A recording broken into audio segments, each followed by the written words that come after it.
So welcome to this week's episode of Leadership Soundbites with Michelle, normally Roko. Roko got called away, but I'm fortunate to have Nikhil Singal here. And so he and I are going to unpack this week's topic on the power of ethics and leadership. And Nikhil and I used to work together at Sutter Health. He is now the VP of Operations at, I'm going to read it, Sierra Health and Wellness Centers. And I'm going to say, Nikhil, I think you're living your best life right now. I mean, I've known you for a while, and the energy that you have now is powerful and amazing. And so the quote we're going to kick off with, because ethics and leadership is not a very light, topic. But we're going to, from a leadership perspective, it's important, I think, to reflect on lessons learned and the journey, in your leadership journey. So ethics is knowing the difference between what you have a right to do and what is right to do. And so when I think about this, Nikhil, and I think about the leaders that I've worked with through my career and through different organizations, one of the things that stands out for me as we get more, I'm going to say, experience in leadership is the ability to have clarity around where we're at internally and not necessarily cave to perceived external pressures of the job. And so I think the further along I've watched leaders move up, and myself as well, from admin fellows to parts in leadership. And I think we tend to sometimes tell ourselves a story to where we kind of have to behave this way, and it may not be in alignment with our values and who we truly are at our core. But that's where my thinking is. What's on your mind? Sure. So it's great to be here, Michelle. Really appreciate you having me on today. Yes, we have known each other for a while. I'm really enjoying myself right now. It's been a wonderful experience. And kind of going to that quote, I think it's really, really natural to want to conform and be part of an organization's culture. It's part of our obligation as leaders, actually, right? It's part of what we assess for when we're going into an organization, and what they assess for, right? Am I the right fit, right? When I hear that quote, what goes through my mind is, as a leader, there's a variety of things that you can do, right? What should you do is where the ethics part of it comes in at a very basic principled level, right? And using that ethical guide internally to drive your decision making is so critical, because if you don't, at some point you may lose your own true north. Right? The people that are around you may not respond to you. So you may be making the decision, but you begin to lose people. The organization begins to suffer. And so ethical or principled leadership, right? And understanding, yes, I can do a lot. I can make a lot of decisions, but is it the right thing to do? And where's my own integrity in this, right? And also calling back to the mission of the organization, right? And keeping that connected, it is so critical. I think as leaders, it's part of our responsibility, and also probably what needs to fill our bucket, is, are we making principled or ethical decision making? So what have you, I totally agree with all of what you just said. Okay. Sure. So what have you noticed, if you look back at your career, right? What have you noticed about how you are with all that stuff? Because you're really clear. It's this, it's this, it's this. So what have you noticed about your own personal journey of where you started and where you are today? Yeah, what I've noticed is how much it's been tested. What I've noticed is how much I have seen others be tested by it. And what I've noticed is the change even in myself and in others on their own journey of understanding the ethics, business ethics, their own principles, all of that. And where people have created lines in the sand, so to speak, on like, yes, this is something I'm not going to cross, right? But where people have also seen gray and other things that are not ethical, but just general business decisions, Yeah. right? There's an element of interpretation at times that people use ethical decision making, and there's a level of like, I perceive this as ethical or not ethical, right? I think everybody has their own own sense of what they think is right and wrong, right? A little bit, but when I think of ethical decision making or ethical leadership, there's some things that are just core, right? And a level of like I would say like honesty, for example, is a characteristic of ethical leadership, right? Of basic honesty, a desire to be honest, right? You know what I've found out when you talk about that is, if you think about it, if we have to, and this is probably just a warning flag, right? Right. If we have to talk ourselves into it, right? Or pitch the case to ourselves that this is the right thing to do in order to get ourselves, that may be a flag that it's probably not. Yeah, I think so. I think it's something that goes off, right? It still could be, because there's an element of also growth that happens as a leader, that you're like not comfortable with something, and it's just because you haven't grown in that area yet too. But yes, I agree. Like there's an element of like, if we're having to constantly convince ourselves, or there's a moral internal question or discomfort. Yeah, maybe it's time to like check in with yourself. Yeah. Well, and the word is justification that came to mind, right? If I have to justify this thing that I'm doing to myself, to your point, I think that's the internal stuff. I was when I was doing my master's program in healthcare administration, one of the classes we had was around compliance and ethics and all that stuff. Well, the instructor gave us the opportunity to either do all these individual assignments on the rubric, or we could write an article to go to that was going to be submitted to a compliance journal, and there was no guarantee we'd get there, but writing an article for a compliance journal is not easy. So my team and I were like, yeah, we're going to write the article, because the instructor was the one that knew how to do all the particular stuff for the article. Long story short, we submitted it. It got published. Okay. And so the article was around ethical erosion, and it was how far off center are you? And what I found is what happens in these moments is you may be really clear when you start, right and wrong, right? Because you and I talked about the moral compass that we have, and ethics. Ethics are pretty black and white until they're not anymore, right? Or the black and white. And so what happens is, and I'll just give a crazy example. Let's say you work for a company and you know that you can't take stuff home that you didn't pay for. All right. So then all of a sudden it's like, well, I can take pens, or I can make copies of personal stuff at work. It's okay. So here's the thing. Is it? Because it's not for business. Business paid for it. And all of a sudden center was right here. And now center is a little bit over here. And now I'm going to make decisions, ethical decisions, and I'm off center. And then something else comes up and I'm off center a little bit more, right?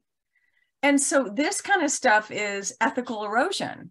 Yeah. And you don't realize that you're no longer tracking, to your point, to your true north. Right. Yeah, absolutely. The erosion thing, I think, is great. And I think it can happen so subtly over time, that in a certain amount of years, right, that center has shifted so far one way or the other. I think that's spot on. I think we talk about, I wouldn't know if it's I wouldn't call it part of ethical leadership, but I would call it part of the duty of a leader, is like active reflection, right? I think we reflect oftentimes just by nature, but an active time to reflect on like your leadership, and part of it is like your own ethics, to see how far has that shifted from the center, right? I think there's got to be an exercise that leaders do at times to like check in with themselves on several areas, and I think their own ethical behaviors and actions have got to be part of that. What's your personal experience with that? Yeah, so I would say about once a year I have a very purposeful reflection time that I do where I'm checking in with myself on multiple areas of my life. When I go to the aspect of checking in myself professionally, my own ethics and again, it's different, but my morality, my business decision, all that I'm checking in on, right? And my own experiences, I have seen where, oh, my center was here and it moved a little bit. Yeah. Right. And so then it's just a time to reflect, like, was that movement appropriate? Was it inappropriate? Was it something I need to shift back to? Right. And so I wouldn't always say like, oh man, like I'm always after that reflection, I always come out with like 100%. Yep, I'm moving it back this way. Sometimes there's things learned, or I reach out to others and have conversations about the ethical dilemma or the decision making that went to it to balance, right? So I would, yes, ethics there is an element of black and white for certain, absolutely, right? But it's just that checking in and understanding in yourself as a leader that I think for me, it's an expectation that I have of myself, right? And particularly, I would say that check-in happens unplanned. When I see, it's very, very natural when you see another leader make a decision that may seem or act in a certain way that may not seem ethical, or you hear about something. And so I do think that reflection does happen sometimes immediately in that moment. Not as planned, maybe not as purposeful, maybe not as deep, but I do think that does. No, but I think what you're talking about is you think about reflection as a leader, right? And yeah, yearly. In fact, there's two different sources that I have that have come to me and like, here's the sheet that you fill out to reflect on the previous year. And I'm like, I know I need to do this. But, oh my man. There's that one, right? The other one that you're talking about is, what are those triggers that happen that leave you with this kind of sick feeling in your gut to go, am I that way? How am I tracking with what's going on, right? Because I'm breathing the same air. So I think it is those opportunities as well. And so I have to wonder, like you said, I don't always just go back to center right here, whatever it is. But what stands out for you, Nikhil, as a change that you made in your career and your life as a result of a reflection period that you had? Yeah, I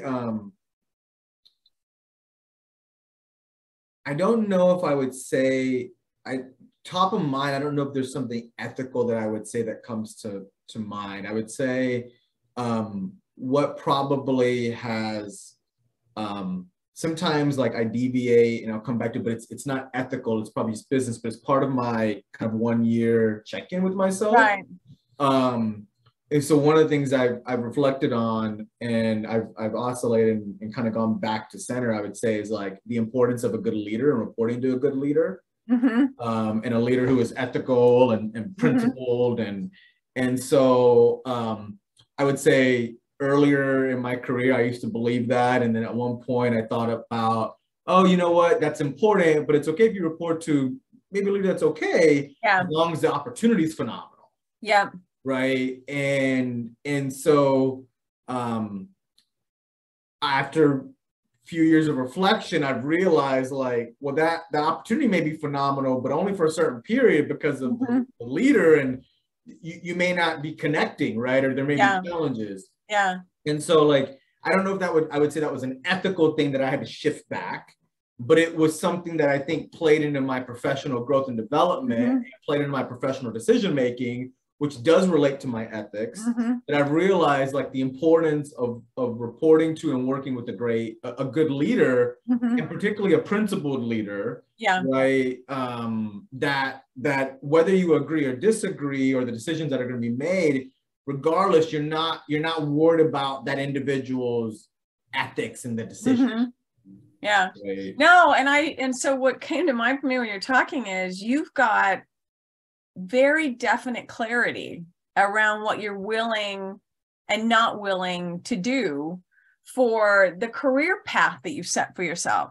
Right. And so I think that's part of it as we get more experience is you're like, yeah, I'm going to do that, but yeah, I'm not going to do that. So if you want me to work, you know, and I'm just going to make stuff up right now, you know, 10, 14-hour days for whatever period of time, and it's got to be 6 days a week because, you know, yeah, I'll do that. Absolutely. But if you want me to do XYZ it's not within the ethical realm of what I consider ethical, I'm going to pass. Right.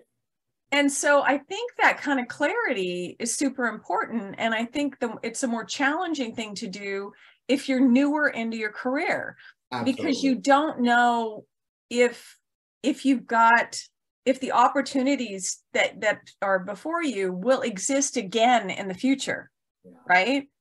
And so I think that's a lot of it as we get more experience. It reminds me of the other quote, and the other quote made me smile, but it's true, is that ethics is not for wimps. Yeah. So, yes. Because I think it does take that conviction within yourself, the strength within yourself, the courage to say, you know what, I'll pass. And it doesn't mean that you impose what you believe and what you're willing and not willing to do on somebody else, but you've got real clarity on what it is for you as a human. Absolutely. And that's probably been a learning as well, is that if I feel like something's on the border for me, right, I'm going to, regardless of what's going on around me, I love empowering my team and I love being empowered. Mm-hmm. And one of the things that I do every day is I make a conscious decision to come to work. Mm-hmm. And I make a choice every day. And I feel very lucky to be able to make that choice. Mm-hmm. And that there's an element of luck and being very fortunate there. Mm-hmm. And so with that though, I also say, regardless of what's going on around me, if this is some way in conflict with my own ethics, right, then I've got a choice, right? I can try to influence it. I can try to make the decision to change it. I can try to, but to your point about not imposing, mm-hmm.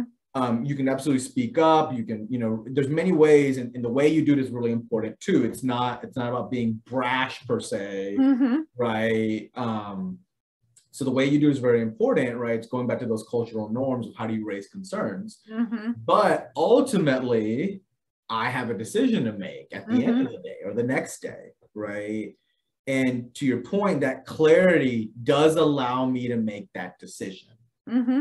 And there is a lot of joy in that for me, because mm-hmm. if I come to work the next day and the next day, regardless of my long-term decision I'm taking into account, that clarity does provide me with internal peace. Well, and the word that came to mind for me is freedom. Yes. It's like, it's the freedom of choice. It's the freedom to be happy. It's the freedom to lead how you want to lead, and how it within your gut is the way that Nikhil's going to be his best self. Absolutely. Yeah. Absolutely. So, and it shows. It shows. So I've found that also in my own experience and the experience with my direct reports in my past lives and my current life, I have found that as leaders, we're all flawed. Right, we're not perfect. As humans, we're all flawed. Right? Okay. As humans, right? But as humans, we're also leaders, right? Yeah. As leaders, we're flawed. Humans, we're flawed. Yes. I think it sometimes it compounds. I can speak for myself, but I would say that the level of latitude and understanding that you get from people when at the core they feel like you are ethical. Mm-hmm. And the level of at times forgiveness or partnership or compassion is so much greater. Mm-hmm. Because I think being an ethical leader goes into a lot of the keywords we hear now, being transparent and being honest and vulnerable. Open dialogue. Yeah, absolutely. Yeah. Right. Yeah. All those things kind of go into it. Yeah. And so if you kind of embody that, man, I have found, I think you're reading a quote, but like, not only is your cup filled, not only are you filling the cups of others, but you're able to actually get things done. Mm-hmm. Right. Well, yeah, because you're open, you create connections with people, they feel safe, your intention is right. you know, I mean, all that stuff, right? And it projects and people feel it. And all of a sudden you create this culture of not fear, but culture of inclusiveness and safety. And basically we're all on the same team. Yes. So let's, you know, throw in what we've got to throw in so that we can all move forward, because we're all on this journey together. Right. Yeah. Right. So, and it's not a bait and switch. No. You know, it's like, oh my gosh, you know, we're talking it, but we're not walking it, right? Yeah. And I think that's part of ethical leadership, or at least ethics in being a leader, is that what I'm saying and what I'm doing are actually aligned. Absolutely. Absolutely. I could not agree with you more. I think in particular, like, our team sense when that's not aligned. Oh yeah. Right. They sense it very quickly, and they pick up on this, like, this dissonance, right? And it has a massive effect on the organization. And So, but anyway, like I said, I'm excited for you. I appreciate this time because I know you're busy. And so here's my question for you. What's one thing or two things that you'd love listeners to walk away with? Yeah, I would say, number one, take some conscious time to reflect, purposeful time to reflect. And number two, like, if you have the choice, you know, if you can think about it in a way that every day you make a choice to come to work and feel empowered in that. For me, I found it very uplifting, and I'm not saying it'll work for everybody, but I'd recommend that, you know, maybe you consider trying it. Just give it a shot. Give it a shot. Hey, I'm making a choice to go to work today. Yes. What came up for me, Nikhil, when I was listening to you, is part of it is don't give yourself a pass. Yeah. And it's the quote about, you know, that ethics isn't for wimps, right? But I think that's the first place, is don't worry about holding other people accountable. Hold yourself accountable first, us. And don't get yourself a pass. And if you have veered off due to ethical erosion, don't think that you're going to flip a switch and come right back to center immediately. Okay. It's easier said than done. Yeah. But don't give yourself a pass on the path to get back there. Absolutely. Like, it is our duty as leaders. As leaders, we take the lives of others in our hands, right? And the people that they touch, right? And so we have to have some level of who we are at the core, and part of that is being ethical. Yeah. And so absolutely, we cannot give ourselves a pass, because by giving ourselves a pass, we're affecting others in addition to ourselves. Oh, we're setting an example. Absolutely. People will learn more from what we do than what we ever say. Absolutely. So, absolutely. You know, do the thing. Yes. Do the thing. Absolutely. So I've enjoyed this time. Likewise. We have to do it again. Yes. So this has been Leadership Soundbites with Nikhil and Michelle. Please like, share, subscribe. And until next time, thank you. Bye.